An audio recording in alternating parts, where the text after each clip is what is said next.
Good morning, Doge's Breakfast fans. Great to have all 5 of you tuning in this time. I'm heading down to Defiant for a couple of games. What I'm going to focus on today is how to use shifting stones, basically. What I really like to do with shifting stones is use them not to double teleport, although that's really good, but to really control the pace of a game. I think that everybody has come to be aware of exactly what shifting stones do and how they operate. But I think their real ability lies in what they don't do, what they threaten. So we're going to go through a couple of core things, I think. It won't be a how-to shifting stones 101, but hopefully I'm going to play some E. Kruger so you can see exactly sort of some of the common moves and setups and deployments and things that you can do with them to really maximize their potential. I've been playing Circle for 2.5 years and I still don't think I've got the hang of them. So this morning I'm playing against the George Clooney of War Machine, Chris Johnson. This big dog. He's actually brought 2 really interesting lists, E. Morvana and E. Haley. Another big dog. I ended up going E. Haley, which is good. I need a bit of practice against her. I got E. Kruger. Chris's list is a bit bizarre. It's true. Stormclad. Storm thing. It's really hard to concentrate with you motherfuckers. I'm done except AD, my friend. No worries. So you've got a bonded Centurion on Haley, which is interesting. You got high shields with Murdoch, so they lose their UA of double tappy goodness. So they're basically range 10, power 10, shield wall guys. With assault. With assault. They now have assault and they're mighty speed 4. Yeah. Minuteman, Black 13th, and a couple other bits and pieces. It's majestic. You've got to, Nathan. Oh, that's majestic. Oh, majestic. That was some exciting shit. Okay, so basically I've just run up and Chris Rangers are running. Centurion runs. Bonded means he's running at what speed? 4 double goes up to 10.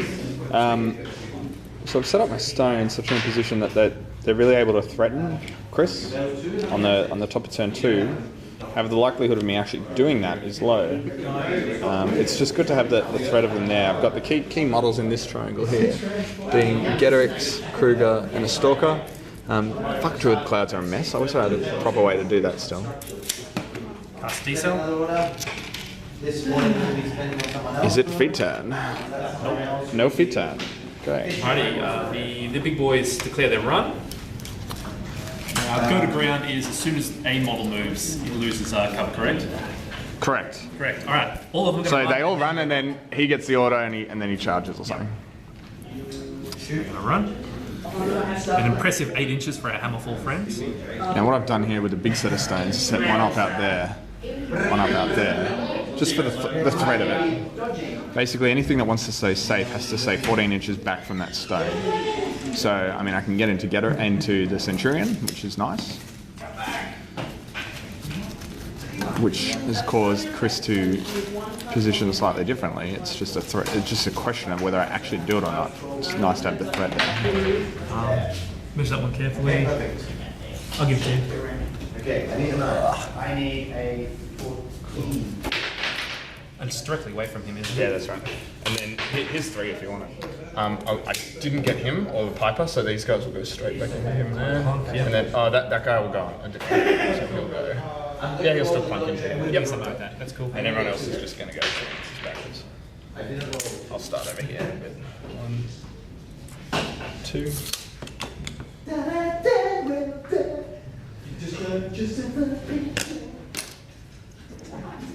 True.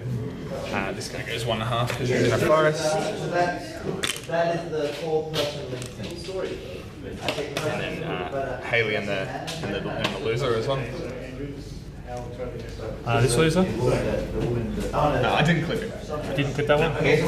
Haley did get clipped? Yep. What's happening? Yep. I see what you did there, James. Yay! Kruger's feet. Cool. I think that is that's basically that. Okay, Kruger's done. We'll go the. Oh, does he move as well? Oh yeah, he goes 3 back as well now. Yep. That's good. So what I did, I TK'd that Stormclad backwards towards me and turning around, towards me and turning around. TK'd the Centurion up here, such that when Krieger feats, the Stormclad goes 0 inches. The Centurion with Arcane Shield gets pushed back onto the hill. And now I'm going to try and drag him into his death. Nom nom. So let's go... How's that make you feel? Makes me feel a little sad. James is bullying me again. He is a big bully. Okay, so we'll go to the Druids next. They will... So Krieger's done. Oh, Kruger is done. You have no idea how done he is. I should have shot my gun before I pushed you away. Okay, so Druids will advance. Yeah, No. move anything? Yeah, haven't moved anything. No. No. He's moved something. Yep, so Druids will advance. Come here, child. Only those 2 ranges were affected.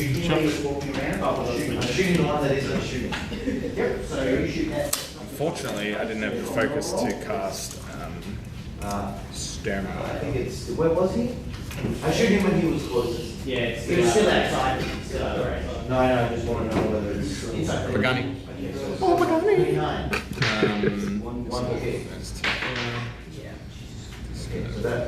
This is simultaneous though, so you still have... Oh no, you don't have... I quite like this paint job. It's very cool. The purple. Your purple. Yeah, the Centurion looks good. I just need to paint everything else up to that standard-ish. I like the colours on Halo. It looks good on film. That's the important thing. Looks good on film. Looks good on film. That's all you need. The camera adds about 6 hours to the paint job. Alright, this guy's going to pull him. Nope. In the rear, but on a hill means Roll you're some basically numbers. def 11. Hits. What do you want between the focus? 2 inches. Did you buy him? Oh, sorry, you are def 12 because you're a Stormclad, not a Centurion. Still hits. Damage. Plays 19. Yeah. Is he 18 in buckler or is he? Oh, sorry. 18 buckler, so no buckler, so 2 damage to column 3. Actually doesn't minimize, but yeah, Jack and I This chap here will not go. Yeah, this chap here will pull Centurion. Double 1. Sorry, this Stormclad. This guy here will not do it yet. Yeah. This guy here will try and pull him. Range doll. Range 10. Oh, Exactly. Yeah. Alright. Oh, no. oh yeah, he's good. That'll hit. How far? 2 inches and no damage. A bit more than that this way. Yep. Huh? Yep. Thank you. The rest of them will cloud up. Okay, so too much research rolls. Hands. That's actually. And they'll use Zephyr now just to tidy up. Cloud. Cloud. Hello. Hello. Hello. He's uncovered. We'll go back to here. He goes prone. He's not hanging over the ledge, but All right. Blackcloud will advance. what's that? I might be a retreat now. Just gonna measure previous control. It goes out to about there. 8. Oh, but it's at the beginning of the turn. 8. Yeah, that's fine. 42. Hunter's Mark on the Stormclad. Sure, roll some dice. Done. Hits. You're gonna die, bitch. I had a You're gonna die. You're gonna die, clown. Wilder will just advance to here and sprint Getter. Le Sprinto. These guys over here. Oh, you leveled the forest. These guys over here will not go yet. He'll go, he'll warp strength, he'll charge him in the butt for free. And the book you will. He can move 11 because he's got Hunter's Mark, he charges another 2. So, just wondering how far I want to go. Go. Yeah, let's go all the way. Let's go for it. You want the fisting? I want the fisting. I think he's dead. Nope, I got faith. He's defense 10, armor 18 against Axe. He's got Dice plus 1. 12 to 5. 4 to 5. Cool. Punch. Give you the fist. 16, so -2. That's 1 to 1. 1 to 1. They've started. It started, It James. started. No. Sorry, Bars of Sword hits. Does +1. 9 to 1. It definitely hasn't started, don't I? I don't even know what you're talking about. Well, how's it looking? She's got about 6 left. Hits. Kills. Bloke. The sprint. The sprint. Oh, very sad for Qatar. The plastic surgery has stopped the tear ducts from working, but right now I'm crying. Especially given that you can move a whole 3 inches. Everyone's -2 speed except. That's too bad. Can I stay out of Bailey's control range? That's probably too much to ask. Fuck. Ball sacks. So James, what did you do wrong? What did you do?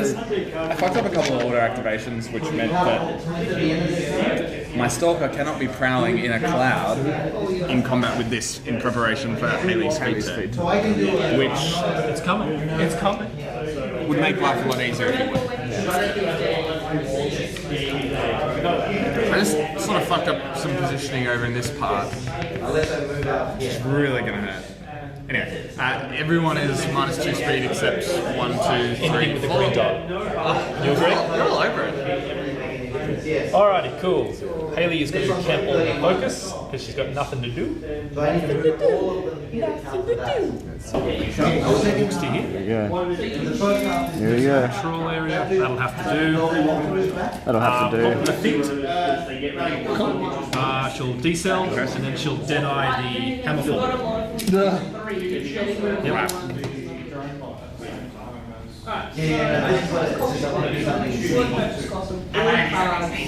Okay, so this is the question. Basically, he moves back. 2, decel 3. That should leave her with 3. Righteous. And that's her turn. That's cool. Hammerfall going to activate. They get a 2-inch walk here. Are you ready for this? Slow down, boys. Slow down, guys. I think the shield wall a little, by the way, for what value that is. Yeah. It is a valiant attempt to polish Turd. This turn is polished. Polished like no other.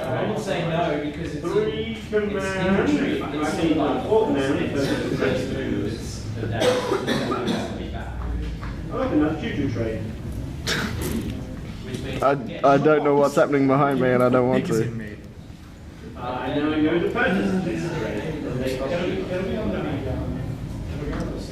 Cool. So shield wall Guns. and guns and Deadeye. I'm so dead. Why am I So it's so going to shoot the dead? druid. Range 10. Use that mad range 10, dude. Yeah. Yeah, why not? Cool. That 40? 14 face 5 boosted. Is that 9? No. Is the guy behind him at 9? Let's find out. Yes. Yep. Power 10. I'm 30. Get out of my house. My house, bitch. For poops and giggles, he'll take a shot at him. I think we're out of range. No, you're good. No, we're in. Cool. But he is Def 18 from Camouflage. 13 on the dice. I can do it. I have faith in me. Holy crap. Double ones? Ooh, almost. I think that'll do. That's cool. That's shield wall. How do you feel? Dead. 2 druids. I think 2 druids worth the storm for that. That's a good trade. Good trade. Solid trade. So you got, you basically didn't get these guys that tree, Stalker, Lava, Yeah, it's fine. and Gorax. So a leech. How do you feel that went, Chris? That was a reasonable recovery from what is a devastating Kruger feat turn. I killed You killed. 5 models, which is more than he killed, so I'm going to call that a win. You got 6. 6. 6 times the number of kills you got. I think not getting the Stalker is going to be massive. I was never going to get the Stalker. But in order to stop James doing kooky stuff with his war beast, I'm going to make Getter activate first. Sure. Okay. He will hyper aggressive. I hate Haley so much. Such a bitch. Interesting times. Hyper aggressive. This set of stones will activate then and advance. Uh-oh. Too many TKs. Uh-oh. TK. times. It didn't make any, didn't basically. Except I can't kill you. Just like, That's okay. So this did that whoopsie. every time you're moving up, Yeah, no.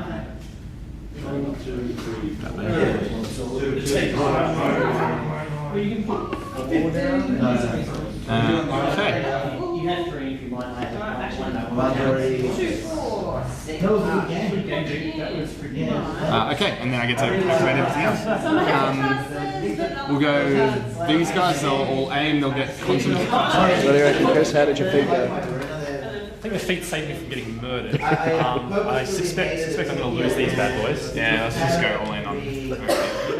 So, James casting Stormwall has stopped me from assassinating you next turn. I suspect that. Yeah, Kruger and loves you Stormwall. Stormwall on 4 is pretty good. Yeah,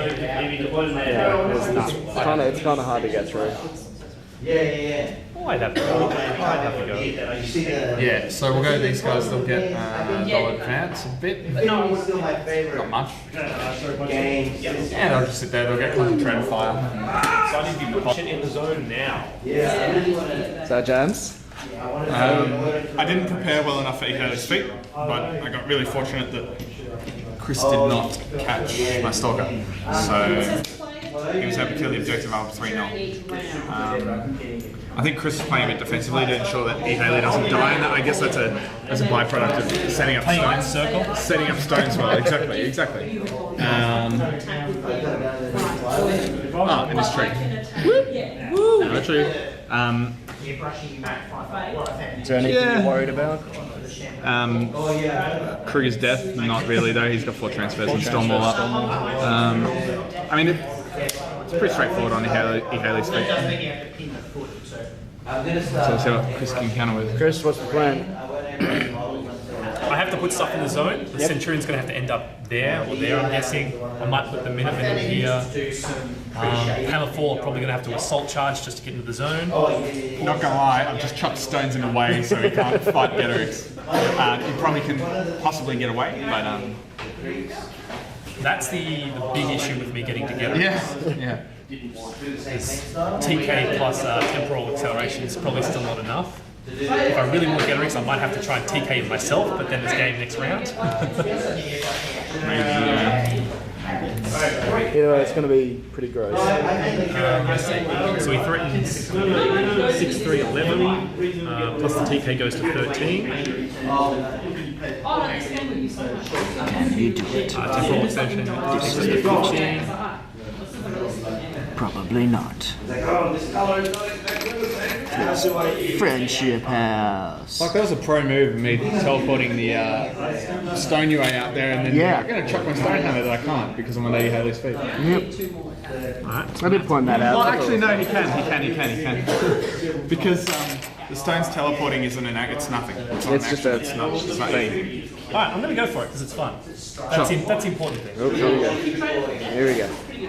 Alright, so it's all about risk management here. I'm going to try and kill the stones before worrying about charging the Centurion in. Nice. That's the thing. That's how we play this game. Stormwall reduces range by 5. Gunsler range -5 if you're in his range. Yep. In his control. Which means that the Minutemen have a 0 range. Can they give me base to base and shoot against unengaged walls? They can because War Machine is inclusive of ranges. So if you are within 5, you are all distances up from 5 and less. So if you are within 0 and you're in base to base, that is an inclusive distance of 0. Do I need to kill these two? I'm not gonna lie, I didn't think about it. Just like have some rocks. Just have them, dude.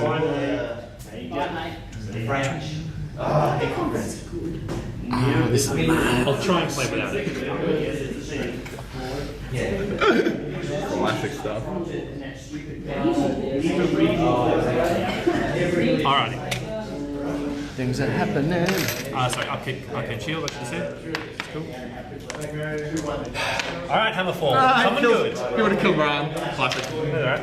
Declaring assault on the Hammer 4. These two stubby bastards are going to assault him. Sure. Speed is 4, goes to 7. Oh, wow! Yeah, fixing that inbuilt threat modifier with assault. Feels good. It's only those two. These don't have stealth at the moment because he's out of control. Yep. Out of their command. Declare a charge. Point separate. So his speed is 6, 4 plus 2, plus 3, Okay. plus reach. So So he's okay. effectively threatening 11. And I didn't have my army fully painted, so I don't get the. Which way do you want to go? He's going to have to end up. Yeah. don't need specialists. I need to go and start painting specialists. Just because you gotta be careful. Yeah. You don't hit the space. I'm good. So he's going to have to end up like there. Yeah, this Cockman is now a forward observer. Yeah. But I had a doctor, I know what and I we'll had a do. hacker, and I had an engineer. You want to go as close to that as not touching it, right? Yep. What I need to figure out is how to put I think it's just not going to be enough. ammo because you can't shoot the things. But then again, what I can probably do is bulleteer heavy shotguns. Because they have everything else. That could be a good. Oh, it's about right. You should be fine. Feels Could be a legit. way to do it. He's in. Flame doesn't hit it. 2 fingers. No, I don't have any sense. So we know it's him. I was thinking of a Six, sniper. 2 focus. Sniper 14. 8 to hit. What are you gonna do? Yeah, just roll. Yeah, that's true. Misses. Ooh. Polarity shield on the stone. Power 13. Yep, -5 does 4. Cool. I'll catch you later. Cool. Combine attack with the spear. Oh, no. He misses. He misses. Buys his last attack with the spear. Hits. Power 18. Which Threw is it what? to the Neg 2. ground. 17. I'm a 19 in combat for me, so take one. 8 to 4. I'll order you. Yeah, sure. 8 to 4. Plunk. Well, Hiya! I hit you. Power is strength loss of round, so he is. Oh no, he was hyper aggressive. He will. So strength 17. What's your armor? Where's Arcane Shield? Cool. -4 does good use of honor. Yeah. He could have been cool. And I can hyper You aggressive. could have Yeah, been let's cool. hyper aggressive because why not? get in there. I'll probably clip that stone. It's fine. The Minuteman. Could have been better. He walks to there because he's awesome. She'll walk. Yeah, the Centurion's never going to do it unaided. So we got, Piper gives them tough. I got 3 friends up the back. Does he have reach? He does. I hate him. Is he the guy that guards the stones? He's one of the stone, attachments. Yeah. I basically have to kill the shit out of him. One of the stone attachments? So she's the The chick, only right? stone attachment. Chick's got the super AoE. thing. those stones, That's right. Chick has the super AoE. Yeah, sure does. Reach. And that's a tree. Is the tree coming No, to that's die? yeah, stealth's good. Does he have stealth? He does not. Sweet. He's dead as hell. Sadness. Alrighty. Is he the dude that ignores stealth? The guy with the hat is, I think. Yep. Oh, no, doesn't hat give them prowl?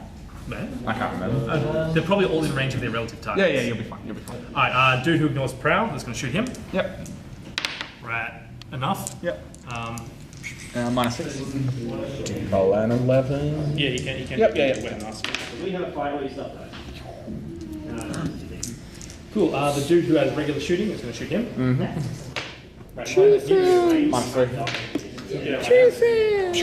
And then she'll fire the Navy 5 or 4 The stones are back in formation. It's AoE. at that dude. Yep. Definitely in. Plays route 10 effective. No worries. AoE 4. Red 10 is really, really high, right? Yeah. I'm assuming Yeah, it's the 3. it's very strong. 1, 2, 3. Power tools all around. So do these guys first. You need force to kill. Yep. And the other one. Second one. And -1 on the black blood. Big numbers. Not enough. One left. Oh, yeah, that's my turn. Okay. So, Chris, what do you think happened? The Centurion failed me, and my ability to focus correctly also failed me. Yeah, 8s to hits, not so good. Yeah, that's alright. If I was able to get temporal acceleration over here, it would have made the job easier, but Not That's enough. correct, Not enough. James, what's the plan? Win on scenario. Yeah. Unfortunately. Because you got what? 1, 2, 3, 4 dwarves? 4 dwarves, Centurion that's going to be pushed out of his zone. And the Ranger. Or slammed if I can't push it out, and a Ranger. Cool. So, let's go. So on the dwarves, we've got Arcane Shield, +1 death, and that's it. no, toughness. Tough. Tough. Tough. So let's try this first. So 7 on Kruger. Friendship. That's a lot of stuff. I've got a cool plan for Kruger. Okay, so the black one's going to advance. Come at me, bro. 7's to kill. So black will be damaged to us. This guy. Nah. Next guy along. Yep. And critically knocked down for what it's worth as well. Cool. Is he tough? Yes. Tough. Which one was that? This fella? Yep. Next one along. Yep. Cool. He's not tough. That fella? Yep. And last one. Yep. Hello. I got the other. Okay, so one knockdown guy, him. Oh, that's what we could do. Gerex has an open fist as well, that's kind of cute. From my discard file. But what I want to do is something even more majestic. Majestic!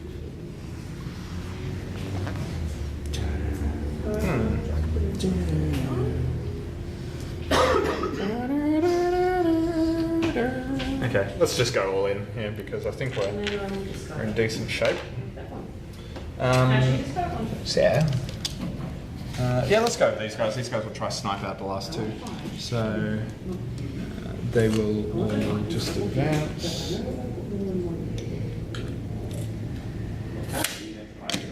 Yeah, apparently. My scarf is just 10. My scarf is 10. He'll go back to there. Let's actually go concentrated fire. This guy will shoot him.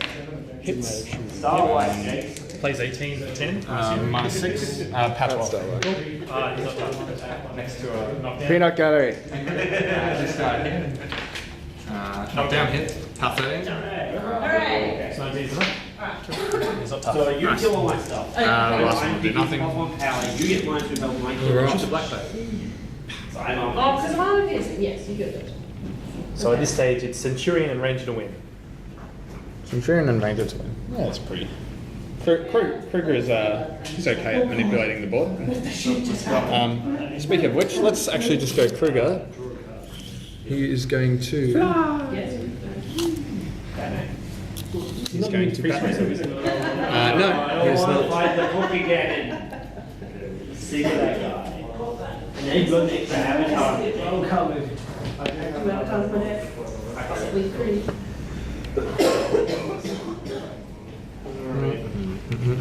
Oh, you pretty cool, I know. Watch yourself, James, you get copyrighted. Okay, let's see. Okay. Yeah, let's just do it this way. Gorax will primal Gerex. So it could be. Primal. Gerex will advance Into fisting range. into fisting range. Say Power attack, single-handed throw. mine. I really think Single-handed throw and boost to hit. like, You're playing 11. I think that 9 plus 10 hits. I'll give it to you. Okay, strength test. Oh, sorry, I didn't say anything, so I have to warp strength. Sure. So I am strength 11 base, I think. Yep, plus 2 for primal, plus 2 for warp strength. Cool, So plays my 15. 12. That's cocked. Dan's like, I'm cool. 6 again. No. well, I Still mean, win. It's a pretty good strategy for the two of us to Single-handed throw, so I can only pick a direction. So I'll pick the direction of On top of this the way. ranger. because you lose your own, because you've only got one. Strength is 15, so I can throw you 7.5 inches actually. You lose half. Interesting. So typically base is about there. Black is direction. Scatters from there. Direction 1 is forward. Another 2. So he goes 9.5 inches this way. Yeah. Well, if we all jumped off at the And he lands rather than slams, doesn't he? So he just That's goes right. over the ranges. That's right. And he wouldn't stop until he contacted an equal sized base. Cool. Gerex is done. Kruger is going to charge him. He ignores intervening models because he's got flight. Still will. And before we attack him, I'll cast telekinesis and boost to hit. Just hits. Get out. Well played, man. He's like, I want to kill you, but I spare you. Yeah. Cool, man. Thanks for the game. Quick, let's fight all of Yeah, the Emo Lana, that's a cool combo. It's not bad. I think they cover a lot of similar ground. Well, actually, I think I'm talking out loud. I didn't actually probably. play one as a pair. I just picked 2 good lists and then was like, Stick them together. What? Why? Let's sit down. Why? Let's have a seat. Why? Yeah, they're Why? fucking shocking. Why? Why do you exist? Decelerate plus Arcane Shield plus Shield Wall. I mean, Plus Deadeye, Yeah. plus Assault, plus all these cool things that definitely don't apply to every single other unit that you could polish. the idea is you jam the Centurion and the Hammerfall down in the guts, pop the feet, so you're standing in front of the enemy, they can't do anything to you, and then you can attack them at will for a turn. You've got this huge sort of high armor nugget sitting in front of your opponent while your rest of your army in positions. I think you want, if that's what you're going to try to do, I think you need to go first. So you can run because it's so slow. I didn't know you have that hill, and that looked like it was going to be a nightmare for me to unpack. Hello. I just want to strip, just on camera. Cool, so hello Doge's Breakfast fans, thanks again for tuning in. Here with Chris and Jake. Jake did a lot of filming and played Jake in the last episode actually, at the same venue. Yeah, it's pretty good filming. Yeah, so what do you think? That was a strange list, Chris. So Chris brought E. Haley, E. Morvana, and his E. Haley list was definitely very strange, but I appreciate any sort of practice I can get against her. You had high shields. Yeah, I was trying to polish those turds. Yeah. I guess E. Haley is the master polisher, like D-Cell, or maybe not the master, but in Signal probably the master polisher. D-Cell affects everyone. D-Cell on the objectives is surprisingly annoying as well. Armor 20 objectives is a pain. But D-Cell, Deadeye, Rupert, Arcane Shield. And then you put Jonas on them to give them Assault instead of their regular UA, which gives them double tap. Yeah, but it also gives them a friendly faction for Arcane Shield. What's the... Arcane Shield isn't friendly faction though. Arcane Shield's Shut just up. anything. Yeah, Shut it's just up. anything. Oh. It was pretty cute. It was a pretty cute attempt at trying to polish them, but they're just... Threat range 19, run them in, pop the feet, you then get a second shot. You can use CRA for hitting big targets, or you can use Deadeye to hit multiple infantry models. They're a turd, I'm not going to pretend that they're not, but I'm trying to make them work. I can appreciate that. No, I can understand. It's just that I guess the argument is that with E. Haley you can do it with anything. You can do it with Nis. And I was thinking and I'm not saying everyone should play Nis. I'm saying like that's awesome what you're trying to do. I just think you might end up getting a bit frustrated with it. With starting with such a turd and like the amount of glitter that you put on it, it still tastes terrible. You could be having Nis hunters instead of poo. Pretty hunters, poo hunters. Yeah. Do you have any thoughts on the game? It was the feet on Yule for E. Kruger sort of screwed me around a lot. Didn't get me up the field, which is where I wanted to be, because the Hammerfall were already too slow. The Centurion's slow. I was playing a little defensively against Circle. And I thought, well, I mean, everybody sort of does play defensive against Circle, especially anyone who can manipulate stones and threat ranges. And I'll talk about that a bit later. But with a relatively slow list, I think you possibly should have gone first. And I know you didn't want to give me that hill, is that right? Yeah, but it sounds like the wall that you had was probably worth it as well. I'm okay with the wall, and the thing, crew is like, so there's three types of the game, of attacks in the game, right? Magic, melee, and guns. Stormwall shuts down guns. The feet shuts down melee, plus when you incorporate druids, telekinesis, and stones, plus stalkers and Getterics, you can just control the board. And then counter magic stops the magic. Like, he's good. No, he's good. So I potentially think you should have gone first and then turn 2 feet with E. Haley. But I guess it's a byproduct of not playing, like, you don't play much Signal, do you? I think that was my first game with E. Haley. Oh wow! Oh cool. You did well. Do you want more? More. She's a turd polisher. She's like Evil Morvana. You can take anything and make it good and have fun with it. So I think PP is starting to go in that direction with their design at the moment. Have you guys seen the errata that came out this morning as well? no. For Hordes, War Machine Hordes. There was an errata came out this morning. So the main one is that if you want to cast a spell on a unit, the unit has to be in formation or you can't cast it. The entire unit, or just the model in the unit? The entire unit. So if there is So a single you model can't- out of you formation, can't you have- can't cast a spell on it. That's you right. can't have the bullshit and stand the guy back. Yeah. So my thought was that they're basically trying to stop the Kador Arc node, which is you have one, or E Morvana, you have one dude up the back of the table waiting to be feeded on, or P Morvana even. Both Morvanas get hurt by this one, but what it is yeah, if you want to cast a spell on a unit, every single model must be in formation. Does it count for feeding as well? For example, hanging people. I think that's The just the word. That's all the word is. E Morvana's feeders, you have to put them back in formation anyway. So that. But if you hang one dude back, just to make sure he's Yeah, well, I mean, you can still do the thing where if you have a unit of 10 dudes, 9 of them play forward. When those front 9 die, one up the back it becomes the unit leader when the front 9 die, and he's in formation. So That's still legit. That's no biggie. But anyway, I think I just mentioned that because I was playing E. Kruger with the feet. You can push half a unit out of formation if you need, which seems not broken or not bad, not like fucked, but it doesn't work on upkeeps because you can cast an upkeep when the unit's in formation, and then it doesn't say anything about upkeeping it, but it says you can't cast spells. So for example, if I pushed a high shield out of formation, you can't cast Deadeye on them. You can't cast Arcane Shield on them until they're back in formation. And obviously that's going to happen after the activation. Exactly. So what did you say about upkeeps? Can you? You can. So for example, you cast Regrowth turn 1. If they get pushed out of formation or whatever, You can still upkeep. you can still upkeep. You just can't cast spells on them. So obviously it's bad for things like Deadeye, where you want to Deadeye them, activate the unit, shoot, and that won't work. But a defensive thing like Arcane Shield, it will still work. So Does this count for offensive spells as well? I don't think so. I wouldn't think it would matter for offense. No, because they're usually just targeting whatever. yeah, So, it's I mean, literally just like target a model. Yeah, because if it was Like freezing grip targets a unit, so if you've got one more out of formation, do they become immune to offensive spells? that would no. It seems silly. You would- I'm just checking. Oh, I'd have to look at the wording. This is great television. I'll have a look at the wording at some point though. You would hope that would not be the case, because otherwise, if you're going up against someone like Denegra, it's like, oh, I'm just going to keep one guy up the back of the field. No crippling grass for you. Oh yeah, no, that cannot happen. No, that's not happening. No way. Oh my god. Cool. So, any other thoughts on the game that we just played then?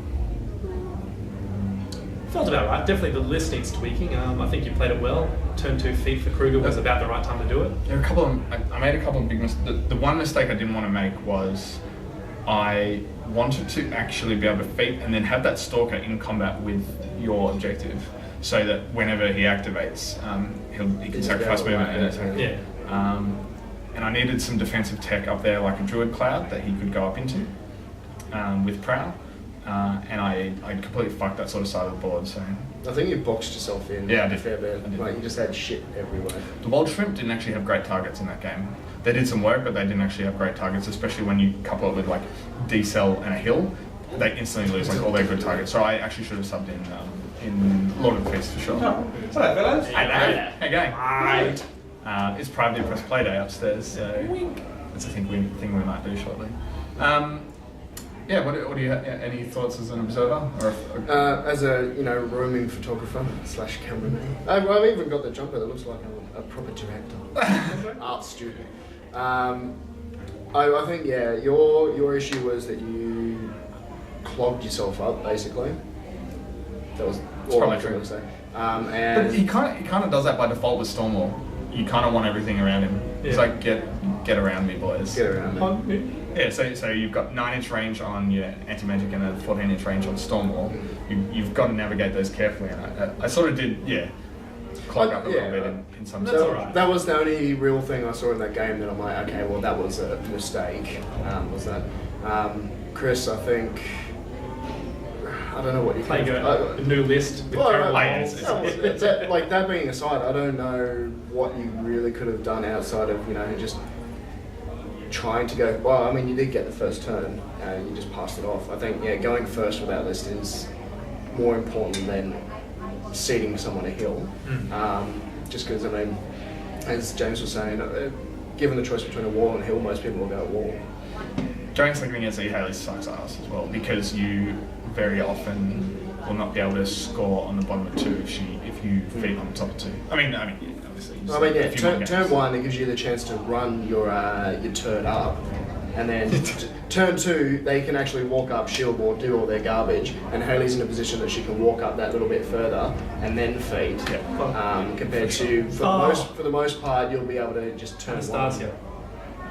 Oh, you've got to figure out. Ambush is great. Ambush is great when you remember it. But I think try and go turn 1 and just practice.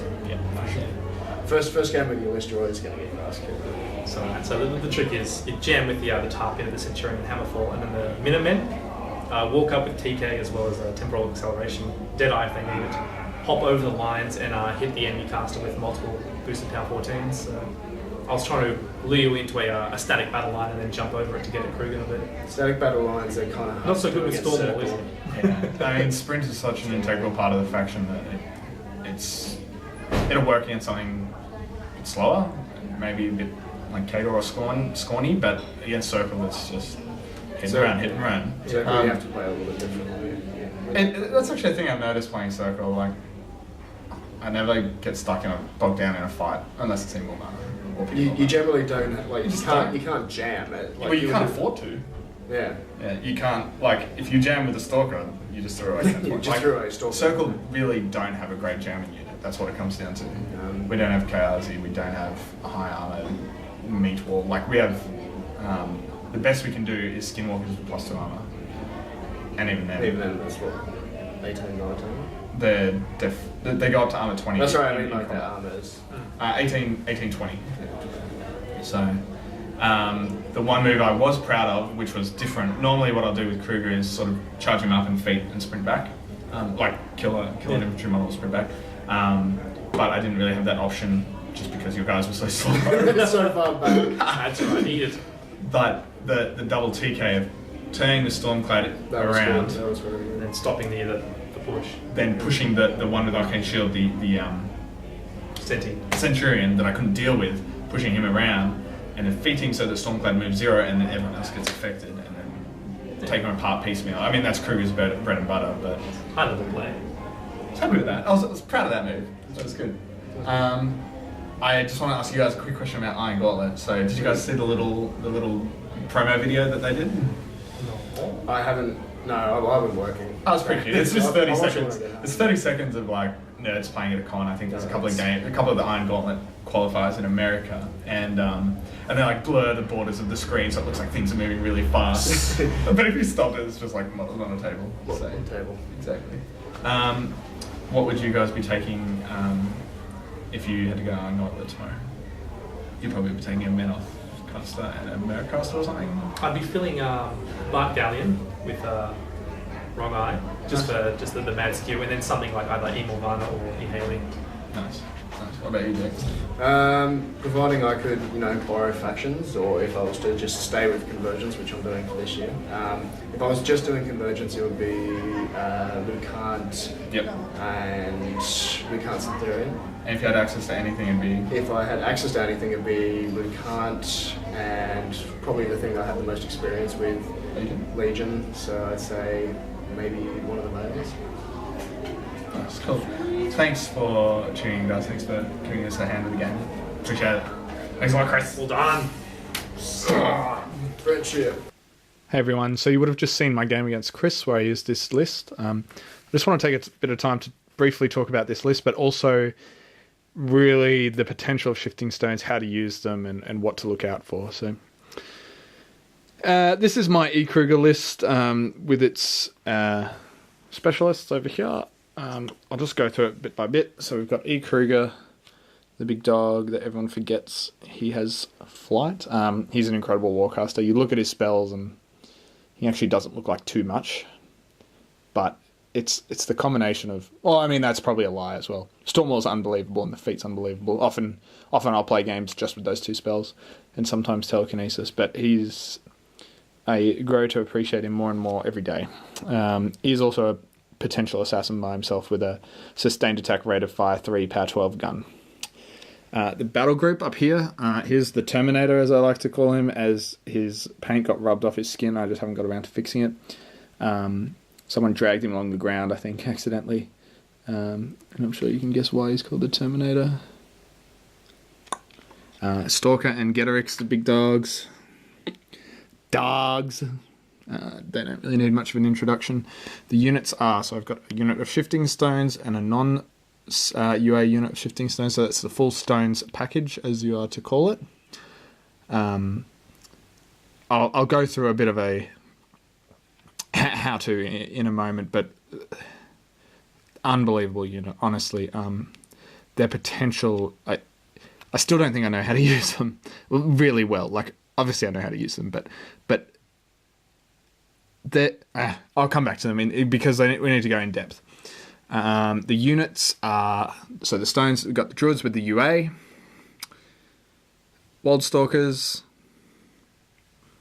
Wildstalkers, and then solos. We've got Blackclad and a Wilder, both very important. The Wilder is huge for order operations in this one. This is the Druid Gone Wilder version. And a Grove, and a Grove. Specialists are Lord of the Feast, Victor Pendrake, and what will be a Moonhound by the time lock and load happens. No one really questions the inclusion of the Argus at this stage. They all sort of understand that it's a Moonhound. No one's actually said, is that an actual Argus? They just sort of auto-assume that it's a Moonhound. Often the subs will be... it depends on how it really depends on their build, but quite often what I'll do... I've played one game where I subbed in the Moonhound, Lord of the Feast, and Pendrake against E-Lilith, just because the 2 units of Wildstalkers went out. They really don't have a lot of targets in a whole Shadowpeck list. The subs are quite versatile. Generally, your options are Wildstalkers, the Druid UA, or Druids entirely if Druids are going to be useless, which they really are. The 2-point solos, and then 1-point Groves to mix and match. So one of the games recently I've played, I subbed out the Wildstalkers and a Grove, 6 points, for Pendrake and Lord of the Feast. It's quite versatile in that respect. The only thing I wish I kind of had was a Pureblood. If the Pureblood was 8, he'd probably make the cut straight up. At 9, you can still manage it. There's ways around it, but it's not the greatest choice. Oh, the other option is you can sub out the Druid UA quite often. Anyway, so what I want to talk about now is Specialists. I'm just going to reset the Specialists. I definitely mean Shifting Stones. I'm just going to do a bit as I set up here. Assuming this is the back of my table here, they're 5 inches onto the table. What I quite often like to do to set them up is to have the stone 6 inches in front of Kruger. So this is a 4-inch template here. I've just measured this 6 inches out. And then use this 4-inch template to put them in command to start the game. And over here. Like that. Now, believe it or not, even though it looks like a straight triangle, that is a straight line, that is a triangle. Kruger also has flight, and he can go straight over the top of that stone. So often turn 1, what he'll do is cast Stormwall and charge straight over the top. Or telekinesis himself forward and charge straight over the top to really get up the table, so 11 inches.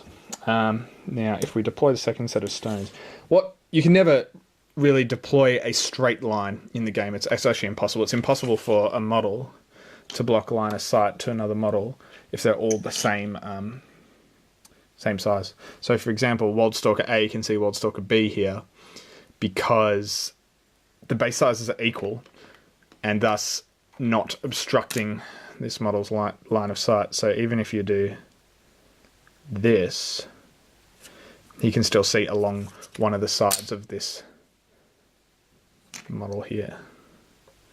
Yep. Wildstalker A can see B just because he can see along the side. Anyway, back to stones. So here, this is a triangle, even though it's not a perfect line. This is one side, this is another side, and then this is a third side along here. Because you can't put them in a straight line, you're going to always have 3 points, which means that you're going to have essentially 3 lines. So even though this looks like 2, 1, 2, because this is slightly out of a straight line, you've got a line here, a line here, and a line there from A to C. Anyway, back to deployment. What I often like to do to set up is do this. So the paler color are the non-stealth set, and the larger set are the stealth UA set. Now, as you can see, if we play out the laser, oh, that does show up nice. Line of sight from the large triangle goes from there, along there, and then along there. Now, as we can see, both the Stalker and Getorix are both in the triangle, as well as Kruger, obviously. I often like to deploy like this on the turn 1, especially when I'm going second, for a variety of reasons. It doesn't limit you in any way. What you can do is this won't slow you down going into the game. You've got all your key models up on the advanced deployment line and only one sitting back, which is actually quite good for fury management as well. What this also means is that if your opponent comes too far forward, you can actually threaten a double teleport on the bottom of turn 1. Kruger is fantastic at facilitating this, and I'll come back to the details of that in 1 second. Now, one of the other important things to mention with shifting stones is that you can teleport within 8, not completely within 8. So that's an 8-inch spray template coming off the front of that Stalker. You do not have to place the base there. Within just means a smidge of its base has to be in contact. So as such, that is within. Now, when you use the stones to teleport another model, all the model has to do is sacrifice its regular movement. It can still get out of activation movement, like Sprint and Warpath. It can still have... Oh, what's another one? Those are the two main ones, really. Like Cavalry, that's another one if you want to teleport Morvana too. Now, what you can often do is teleport turn 1. Let's say I'm teleporting this Stalker here. Teleport him into the small set of stones, like this. And check the small set of stones line of sight. Along there. His base is clearly within the small set of stones. Such that you can actually move this base,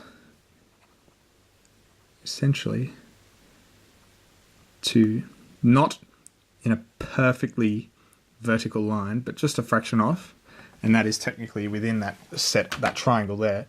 You can then teleport him up using the second set of stones activations. Or the stone UA can also activate there when those big set of stones teleport him forward.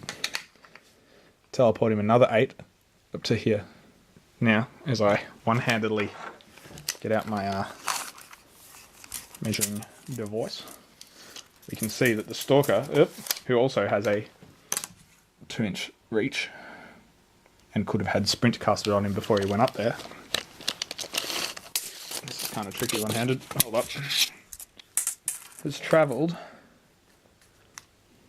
what looks like very close to 17-ish inches. So what that is that's essentially a 8-inch teleport first, and then a 10-inch teleport second, because of 8 inches plus base size is approximately 2. So yeah, it is much closer to 18 inches. So when you include reach, that's a 20-inch threat. So it's just under 2. The main thing you need to keep in mind playing against Circle is that if you are within 14 inches of the front set of stones, you're in danger, because you can essentially use that positioning to get another 2 inches. Plus 8 is 10, plus roughly 2. Plus reach is 14. So it's a long way. Now, just by setting up like that, even if you never use it, that is a massive threat. You can really dictate the pace of the game with that, even if you never use it. That's one key thing. I rarely actually do use a bottom of 1 teleport, because what it means is then, let's say it was Getorix who went up there.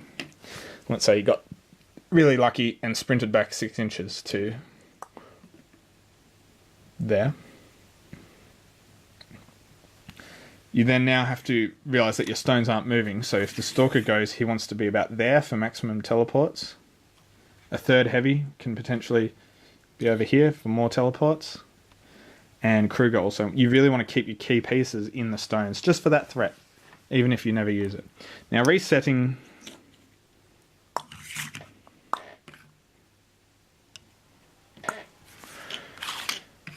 Another good one with Kruger is, let's say we've got a Wilder back here as well, and a Black Clad. Druids have AD in this list because they have the UA. So let's just say we have a couple of Druids. I won't grab them all out, but just a couple. What I often do on the bottom of 1, Kruger TKs, Storm Walls and charges 11 up to somewhere around here. The Druids advance and pop up clouds around here, and the Stalkers... the heavies run up into this little gap, into a little cloud fortress. They can't block line of sight, or you have Prowl, you have anti-magic, you have a bunch of things, basically. It works out real nice. But what can happen is these Druids who are AD'd, they are 25 inches away from your opponent's deployment. Now, they can advance 6 and pull 10 inches, 16 inches, which means that if a heavy comes out more than 9 inches from your opponent's deployment, you can get a heavy into them, which is absolutely massive. And generally heavies will, unless they're speed 4 heavies, will run straight forward, turn 1. If they run more than 9 inches in a direct line, they're more likely to run 10 or 12, depending on the type of heavy, you can get into them. That can start the peace trade early, especially when you do the double port. So let's say Wilder cast Sprint on Getorix, Druids go up, pull some stuff in, Wildstalkers put a bit of concentrated fire from one side or both from the same side, Getorix goes up, maximum direction, finishes them off, sprints back 6. What you can often do in this situation, sorry, let's reverse one moment. Kruger often needs to get up there to have the beast in his control. The Druid UA over here does actually have Beastmaster, but what you can often do is have them in that Beastmaster range, attack, sprint back, and if you're in threat of being countered, Kruger can often TK that heavy back another 2 inches. Furthermore, he has Stormwall for the anti-shooting, and the feat to stop you actually getting counterattacked. Now, a lot of the start of your turns with Circle can often involve a lot of thinking, and a lot of planning for the whole turn. What am I going to pull in? Who's going to shoot what? Where am I going to end up at the end of this turn? Can I do stuff on scenario, etc.? But one of the things you've really got to think about is how you're going to form your stones going into the next 2 turns, because after turn 1 you may never move them again. So let's say, just hypothetically, Kruger casts Stormwall, telekinesis himself and charges forward. Getorix runs up to there, Stalker runs up to there. Often a good move there is, you've got to be very careful with Druids here, is to have your Druids just out here. One here. One here. Kruger can fly over the top of them, thankfully. One out here. Anti-magic boy back here. And the Druid UA, let's just say he's hovering back here as well. Now if these guys all have clouds up, which I will not grab out, you can shuffle your stones up behind the line of sight of Getorix and the Druid, so that they cannot get a bead on your stones. Legion don't care, but fuck them. Let's put this one in here. That might be a bit more than 4. Let's use this to check. Yeah, it looks like it's just a fraction more. So you can still have them. Something like this, or even something like this. Fuck, a lot of bumping. If anyone has a good solution on how to do Druid clouds, please let me know, because it's a fucking nightmare. Now, what this does here is Kruger, Getorix, Stalker, and even no Druids currently are in the cloud, but the 3 main things you want there are in the cloud. Now, they cannot get a bead onto these 2 here because of the cloud heavy. I'll just grab those clouds out to represent. This is with those 2 rings in there. They cannot get a bead onto these stones here because they're behind a larger model and behind a cloud. Be careful you don't actually prowl your Stalker and put him in the cloud there. They're all in key positions there. Now, everything else is up on a flank. What you can do next is, depending on what they are threatening you with, port your other set of stones aggressively forwards, such that stone UA, let's say, is there. Such that if they want to come forward, your assassination's on, even if you don't use it. Being able to say to their caster, if you come forward, I'm going to kill you, can really take them out of the game. It can really dictate the pace of the game,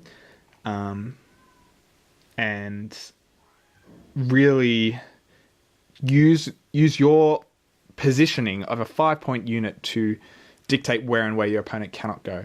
That's one of Circle's strengths, maneuverability. If you can maneuver such that you can control the pace of the game and dictate where your opponent's models are going, that's a massive strength. It can win games on its own. The final thing I kind of want to talk about is there's 2 things. one is stones teleporting other stones, but let's not go there. Let's talk about threat extenders on top of stones. Now, I mentioned earlier that you have to be 14 inches away from a stone to be safe. That is not entirely true, because we have casters such as Cassius, Kruger 2, and Chromac, who can manipulate that threat further. Now, when you teleport, you have to sacrifice your normal movement of the beast that was teleported. However, we've got other casters that I've just mentioned that can take that further. So let's use the classic example. So we'll kick off with what is probably the most straightforward of extra threat extenders, which is Kruger 2. Telekinesis. You teleport once. Up. You teleport once. You teleport again. I'm running out of board space here. You teleport again. And let's say that's one of your opponent's heavies, and this is their caster. And you're just out of 2 inches. You can do a couple of things here. You can, oh, look at this handy grove that I have here. Or look at Kruger himself, who's going to charge up into their heavy. You can then telekinesis Getorix around the corner. What I like to do here is actually have a go at a boosted TK at their caster, because if you get that, turn them around to there. You've got the range now, and you can actually gain the backstrike bonus. Secondly, let's say you've double ported up. You've then had Getorix activate, you've killed their heavy. Bloop. Getorix now sprints back 6, and he's in charge range of, a couple of models, or a Stalker or whoever. A couple of models, you can then TK them back another further 2 inches. This also applies to non-lightning strike movements. Couple that with Kruger's feet, which gives them a speed debuff, so you really can guess their threat ranges a lot better. And it really slows them down to most models being able to walk somewhere between 3 and 5 inches with a threat of, you can really easily calculate their threats. You can have no reprisal after killing something, which is really handy. Wild Stalkers enable that with their shooting and concentrated fire. That's a massive one. Now, these are all good uses of stones. Let's not talk about stones as targeting beacons. I really could do like an hour on what stones do. But I'm just going to talk about threat extenders again. Now, let's say we've got Cassius. Another one of my favorites is Hellmouth as a threat extender. So let's say, again, this is their caster, and you've double ported up to a position like this, and let's say this here is their heavy. You're well out of range at the moment. Cassius can cast a Hellmouth at the enemy's model, or your own model. It works on your own models too, which is actually massive, meaning you can shoot them in the back for an easier to hit target. What you can do is hit them with Hellmouth, and then models within 3 inches are pushed in the order you pick. So let's say there are some other models in there as well, some other junk, whatever. What you can actually do here is pick the order. So we'll say their caster comes in first, within 3 inches. Getorix within 3 inches to there. And then that guy goes in, and then that guy goes in. Oop, I've actually made a mistake there. That guy's now blocking line of sight. They'll take power 12s with under a 3-inch AoE. Probably boost to ensure that guy dies. And now, because a large base is under 2 inches, it's like 1.95 or something. Getorix both has the range, because that's less than 2, and the line of sight around the side of the model to get into their caster and kill them. Hellmouth is absolutely massive. You can obviously use that one defensively as well, and if you have one set of stones and one set of stones is broken, you can actually use it as a good targeting beacon. Getorix is within 3. Whoop, whoop, whoop, whoop. Feet. Oh, there's a forest in the way, and Getorix is now 3 inches further into it. Really nifty. The other one is Chromac. It's like extra sprints. He can have a Warp Wolf Stalker with Wild Aggression and Berserk, kill everything here, trigger a warpath move, move 3 inches this way, kill everything here, sprint back. He can have him sprint back and warpath back, or kill stuff, warpath forward, and then kill their caster. Stones are amazing, and that is just the beginning. Anyway, bit of a ramble. Sorry, that was a bit of a stream of consciousness, but I just really wanted to touch on what stones can do very briefly. So, thanks for tuning in. We'll see you next episode.